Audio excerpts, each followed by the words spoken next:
ನಮಸ್ತೆ ಬಂಧುಗಳೇ, welcome to ವಸುಜಯ Malnad ಚಾನಲ್ಗೆ ಮತ್ತೊಮ್ಮೆ ಸ್ವಾಗತ. ನಿಮಗೆ ಎಲ್ಲರೂ ಹೇಗಿದ್ದೀರಾ? ಎಲ್ಲರೂ ಚೆನ್ನಾಗಿದ್ದೀರಾ ಅಂತ ನಂಬಿರ್ತೀನಿ. ಬನ್ನಿ, ಇವತ್ತೊಂದು ಬ್ಯಾಚುಲರ್ಸ್ ಮಾಡ್ಕೊಳ್ಳೋ ಅಂಥ ಈಸಿ ಮೆಥಡಲ್ಲಿ ಸೊಪ್ಪಿನ ಸಾಂಬಾರು ಮಾಡೋದು ನಿಮ್ಮ ಜೊತೆ ಶೇರ್ ಮಾಡ್ತಿದ್ದೀನಿ.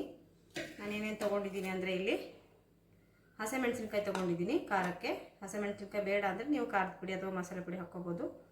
ಹಾಗೆ ಒಂದು ಈರುಳ್ಳಿನ ಹೆಚ್ಚಿಟ್ಕೊಂಡಿದ್ದೀನಿ. ಹಾಗೆ 2 ಟೊಮೊಟೊ, ಸ್ವಲ್ಪ ಬೆಳ್ಳುಳ್ಳಿ ಸುಲಿದಿಟ್ಕೊಂಡಿದ್ದೀನಿ. ಇವಾಗ ನಾನು ಸೊಪ್ಪನ್ನು ಪಾಲಕ್ ಸೊಪ್ಪು ತಗೊಂಡಿದ್ದೀನಿ. ಪಾಲಕ್ ಸೊಪ್ಪನ್ನು ತೊಳೆದು ಹೆಚ್ಚಿಟ್ಕೊಂಡಿದ್ದೀನಿ. ಇವತ್ತು ನಾನು ಪಾಲಕ್ ಸೊಪ್ಪನ್ನು ಬಳಸಿ ಮಾಡ್ತಾಯಿದ್ದೀನಿ. ಹಾಗೆ ಕುಕ್ಕರ್ ತೊಗೊಳ್ಳೋಣ, ತುಂಬ ಈಸಿಯಾಗಿ ಮಾಡ್ಕೋಬೋದಂಥ ಸಾಂಬಾರು ಇದು. ಹಾಗೆ 1 ಬಟ್ಲು ಹೆಸರುಬೇಳೆ ತೊಗೊಂಡಿದ್ದೀನಿ ನಾನು. ನೀವು ಹೆಸರುಬೇಳೆ ಬೇಕಾದ್ರೆ ತೊಗೋಬೋದು, ತೊಗರಿಬೇಳೆ ಬೇಕಾದ್ರೆ. ಅರಿಶಿನ ಪುಡಿ ಹಾಕಿದ್ದೀನಿ, ಕಾಣಿಸ್ತಿದೆ ಅಲ್ವಾ? ಹೆಸರುಬೇಳೆ ಹಾಕಿದ ತಕ್ಷಣ ಅರಿಶಿನ ಪುಡಿ ಹಾಕಿದ್ದೀನಿ. ಹೆಸರುಬೇಳೆ ಬೇಡ ಅಂದರೆ ತೊಗರಿಬೇಳೆನೂ ಉಪಯೋಗಿಸ್ಕೋಬೋದು, ಹಾಗೇನಿಲ್ಲ. ಇವಾಗ ಹಸಿಮೆಣಸಿನ್ಕಾಯಿ ಹಾಕ್ತಿದ್ದೀನಿ. ಖಾರಕ್ಕೆ ಎಷ್ಟು ಬೇಕೋ ಅಷ್ಟು ಹಸಿಮೆಣಸಿನ್ಕಾಯಿ ಹಾಕ್ತಿದ್ದೀನಿ. ಅದ್ರ ಜೊತೆಗೆ ನಾನೊಂದು ಸ್ವಲ್ಪ ಬೆಳ್ಳುಳ್ಳಿ ಹಾಕ್ತಿದ್ದೀನಿ. ನೋಡಿ, ಬೆಳ್ಳುಳ್ಳಿ ಸುಲಿದಿಟ್ಕೊಂಡು ಹಾಕ್ತಾಯಿದ್ದೀನಿ. ನೀವು ಬೆಳ್ಳುಳ್ಳಿ ಬೇಡ ಅಂದರೆ ಸ್ಕಿಪ್ ಮಾಡ್ಕೋಬೋದು. ಹಾಗೆ 1 ಈರುಳ್ಳಿ ಹೆಚ್ಚಿಟ್ಕೊಂಡಿದ್ನಲ್ಲ, ಅದನ್ನು ಹಾಕ್ತಾಯಿದ್ದೀನಿ. ಹಾಗೆ 2 ದೊಡ್ಡದು ಟೊಮೊಟೊ ತೊಳೆದು ಹೆಚ್ಚಿಟ್ಕೊಂಡಿದ್ದೆ, ಅದನ್ನು ಹಾಕ್ತಿದ್ದೀನಿ. ಹಾಗೆ ಎಲ್ಲ ಒಟ್ಟಿಗೆ ಹಾಕಿ ಒಂದೇ ಸಲಕ್ಕೆ ಬೇಯಿಸ್ಕೊಂಡು ಈಸಿಯಾಗಿ ಮಾಡ್ಕೊಳ್ಳೋವಂಥ ಸಾಂಬಾರು. ರುಬ್ಬೋದು ಬೇಡ, ಇದಕ್ಕೆ ಯಾವುದು ಮಸಾಲೆನೂ ಬೇಡ. ಇಷ್ಟೇ ತುಂಬ ಟೇಸ್ಟಿಯಾಗಿ ತುಂಬ ಚೆನ್ನಾಗಾಗುತ್ತೆ. ಯಾರು ಬೇಕಾದ್ರೂ ಮಾಡ್ಕೊಂಡು ತಿನ್ಬೋದು. ಹಾಗೆ ನಾನು ಗಡಿಬಿಡಿ ಯಾವಾಗಲೂ ಇದೇ ಸಾರು ಮಾಡೋದು. ಎಷ್ಟು ಚೆನ್ನಾಗಿರುತ್ತೆ ಅಂದರೆ ಎಲ್ಲರೂ ನಮ್ಮ ಮನೇಲಿ ಇಷ್ಟಪಟ್ಕೊಂಡು ತಿಂತಾರೆ. ಹಾಗೆ ನನಗೆ ಫ್ರೆಂಡ್ಸು ಕೂಡ ಇದನ್ನ ಇಷ್ಟಪಟ್ಕೊಂಡು ತಿಂತಾರೆ. ಅಷ್ಟು ಚೆನ್ನಾಗಿರುತ್ತೆ. ಕೇಳ್ತಾರೆ ಹೇಗೆ ಮಾಡ್ತೀರಾ ಅಂತ. ಅಷ್ಟು ಚೆನ್ನಾಗಿರುತ್ತೆ. ನೋಡಿ, ಈಗ ಉಪ್ಪು ರುಚಿಗೆ ತಕ್ಕಷ್ಟು ಉಪ್ಪು ಇವಾಗಲೇ ಹಾಕ್ಕೊಂಡ್ಬಿಡ್ತೀನಿ. ಬೇಕಾದ್ರೆ ಆಮೇಲೆ ಹಾಕ್ಕೋಬೋದು, ನೋಡಿ ಹಾಕ್ಕೊಂಡ್ರಾಯ್ತು. ಇವಾಗ ಅಂದಾಜಿಗೆ ನೀರು ಹಾಕ್ಕೊಳ್ಳೋಣ. ಅಂದಾಜಿಗೆ ಅಂದರೆ ಒಂದು ಸೊಪ್ಪು ಎಷ್ಟು ಹಾಕ್ತೀವಲ್ವ ಅದು ಅಂದಾಜಿಗೆ. ನೋಡಿ, ಸೊಪ್ಪೇನು ಮುಳುಗಬೇಕಷ್ಟು ಹಾಕೋದೇನು ಬೇಡ. ಅಂದಾಜಿಗೆ ಒಂದು 2 ಕಪ್ ಹಾಕಿದ್ದೀನಿ. ನೋಡಿ, ಕಾಣಿಸ್ತಿದೆ. ಹೀಗೆ ಬಗ್ಸಿದ್ರೆ ಕಾಣಬೇಕು, ಯಾಕಂದರೆ ಬೇಳೆ ಎಲ್ಲ ಬೇಯಬೇಕಲ್ವಾ, ಅದಕ್ಕೋಸ್ಕರ. ಇವಾಗ ಆಯಿತು. ನಾವೀಗ ಲಿಟ್ಲ್ ಕ್ಲೋಸ್ ಮಾಡೋಣ. ಇವಾಗ ಲಿಟ್ಲ್ ಕ್ಲೋಸ್ ಮಾಡ್ತೀನಿ ನಾನು. ಗ್ಯಾಸ್ಕೆಟ್ ಹಾಕಿದ್ದೀನಿ, ಇದನ್ನು ಕಾಣಿಸ್ತಿದೆ ಅಲ್ವಾ? ಕ್ಲೋಸ್ ಮಾಡಿ ಸ್ವಲ್ಪ ಇದನ್ನು ಒತ್ತಬೇಕು. ನಮ್ಮದು ಕುಕ್ಕರಲ್ಲಿ ಮಾತ್ರ. ನಾನು ಇದರಲ್ಲಿ ಒಂದು 5 ವಿಸಲ್ ಹಾಕ್ಸ್ಕೊತೀನಿ. ಆಯಿತು. ಇವಾಗ ಗ್ಯಾಸ್ ಆನ್ ಮಾಡಿ ಇಟ್ಬಿಡೋಣ. ಬನ್ನಿ, ಗ್ಯಾಸ್ ಆನ್ ಮಾಡಿಕೊಂಡು ಇಟ್ಬಿಡೋಣ.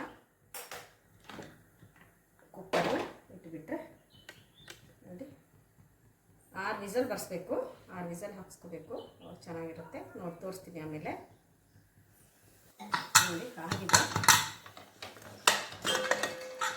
ಈ ಥರ ಆಗಿದೆ. ಕಾಣಿಸ್ತಿದೆಲ್ಲ? ಇದನ್ನು ಹಾಕಿ ಸ್ವಲ್ಪ ಸ್ಮ್ಯಾಶ್ ಮಾಡ್ಕೊಳ್ಳೋಣ. ಸ್ಮ್ಯಾಶ್ ಮಾಡೋದು ಬೇಕು ಅಂದರೆ ಮಾಡ್ಕೋಬೋದು, ಇಲ್ಲಾಂದರೆ ಹಾಗೆ ಬೇಕಾದ್ರೆ ಬಿಟ್ಕೋಬೋದು. ಸ್ವಲ್ಪ ಸ್ಮ್ಯಾಶ್ ಮಾಡ್ತೀನಿ ಸ್ಮ್ಯಾಶರಲ್ಲಿ.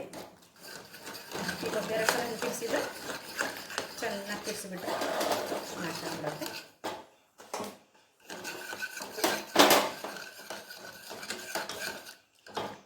ಎಷ್ಟು ಬೇಕು ನೀರು ಬೇಕಾದ್ರೆ ಹಾಕ್ಕೋಬೋದು. ತುಂಬ ತೆಳು ಮಾಡ್ಕೋಬಾರ್ದು, ಚೆನ್ನಾಗಲ್ಲ.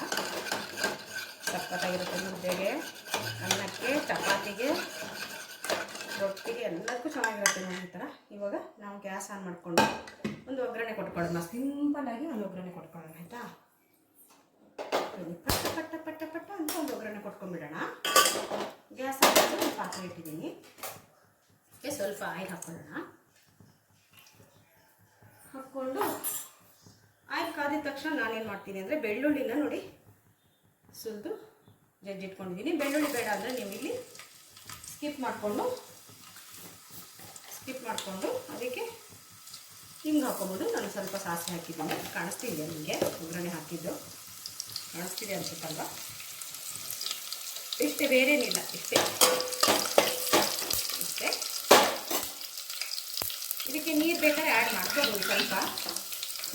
ಸ್ವಲ್ಪ ಸ್ಮ್ಯಾಶ್ ಮಾಡಿಕೊಂಡು ಚೆನ್ನಾಗಿ ಬೆಂದಿದೆ. 6 ವಿಸಲ್ ಹಾಕ್ಸಿದ್ದೀನಿ. ನೀವು ಕುಕ್ಕರ್ಗೆ ಹೋಗುತ್ತೆ ಕೆಲವೊಂದು ಸಲ, ಒಬ್ಬೊಬ್ಬರು ಕುಕ್ಕರ್ ಒಂದೊಂದು ಥರ ಇರುತ್ತಲ್ವಾ, ಹಾಗಾಗಿ ಲೀಟರ್ ಕುಕ್ಕರ್ಗೆ ಹೋಗುತ್ತೆ. ತುಂಬ ಸಿಗ್ತದಲ್ವ ಕುಕ್ಕರು. ನೋಡಿ, ಇವಾಗ ಚೆನ್ನಾಗಿ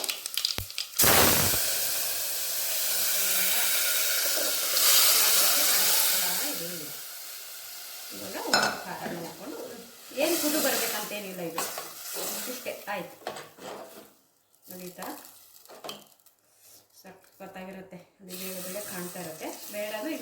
ಸ್ಮ್ಯಾಶ್ ಮಾಡ್ಕೊಬೋದು. ನಾನು ಹೀಗೆ ಇದು ಸಾಕು ಅಂತ.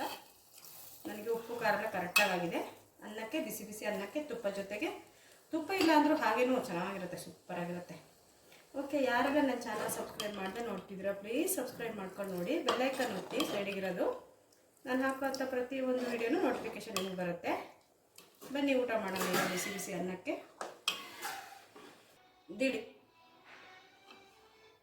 ದಿಢೀರ್ನೇ ಮಾಡ್ಕೋಬೋದು. ಬ್ಯಾಚುಲರ್ಸಿಗಂತೂ ತುಂಬ ಚೆನ್ನಾಗಿರುತ್ತೆ. ಪಟ್ಟಂತ ಮಾಡ್ಕೋಬೋದು, ರುಬ್ಬೋದು ಬೇಡ, ಏನೂ ಬೇಡ ಅಲ್ವಾ. ನೋಡಿ ಎಷ್ಟು ಚೆನ್ನಾಗಿರುತ್ತೆ. ಆಮೇಲೆ ಆಫೀಸಿಗೆ ಹೋಗ್ತೀವಿ, ಅಲ್ಲಿ ಹೋಗ್ತೀವಿ, ಎಲ್ಲ ಬಂದ್ವಿ, ದಿಢೀರ್ನ ಮಾಡ್ಕೊಳ್ಳೋಣಪ್ಪ ಸೊಪ್ಪಿದೆ ಅಂದರೆ ಯಾವ ಸೊಪ್ಪಲ್ಲಿ ಬೇಕಾದ್ರೂ ಮಾಡ್ಕೋಬೋದು. ಇದನ್ನು ಎಷ್ಟು ಸಖತ್ತಾಗಿರುತ್ತೆ. ಒಂದು ಸಲ ಮಾಡಿ ನೋಡ್ತೀನಿ ನೋಡಿ. ಏನಪ್ಪ ಸೊಪ್ಪಿನ ಸಾರು ನಮಗೇನು ಮಾಡೋಕ್ಕೆ ಬರಲ್ವ ಅನ್ಕೋಬೇಡಿ. ಈ ಥರ ಈಸಿ ಮೆಥಡು ಮತ್ತು ತುಂಬ ಟೇಸ್ಟಿಯಾಗಿರುತ್ತೆ. ಒಮ್ಮೆ ಮಾಡ್ಕೊಳ್ತೀನಿ ನೋಡಿ. ಓಕೆನಾ? ಬಾಯ್ ಬಾಯ್. ಎಲ್ಲರಿಗೂ ವಿಡಿಯೋ ನೋಡೋಕ್ಕೆ ಧನ್ಯವಾದಗಳು.